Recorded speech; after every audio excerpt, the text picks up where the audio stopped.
The first thing I noticed about the motel was that every clock in the office showed a different time, and none of them matched my phone. One behind the counter said 1:14.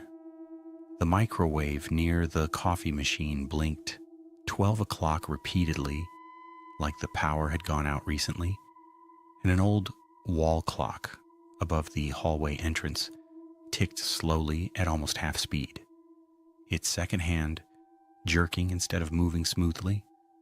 And I remember standing there staring at all three while the man at the front desk finished photocopying my ID without saying a word. Because there was something about those clocks that made the whole building feel disconnected from normal time, like the motel existed slightly outside of wherever I had just driven from.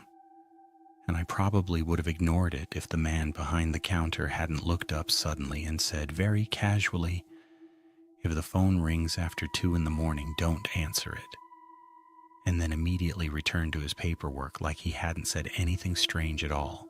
And the way he said it bothered me more than the warning itself, because there was no humor in it, no attempt to sound mysterious, just the same tone someone would use to tell you where the ice machine was. And I remember waiting for him to explain further, but he didn't.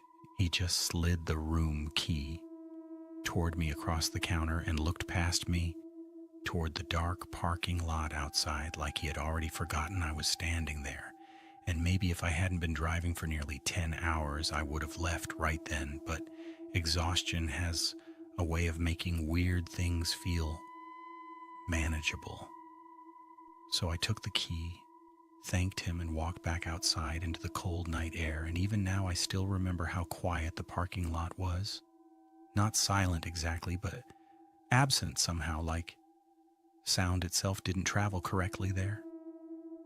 And the motel sat far enough off the highway, the traffic noise barely reached it, leaving only the faint hum of the ice machine near the office and the buzzing fluorescent lights mounted outside each room. And as I walked toward room 12, I noticed something else that felt slightly wrong, which was that none of the curtains were fully closed. Every room had a narrow gap in the center, like someone inside was watching the parking lot through the fabric. And I told myself it was coincidence, just a habit people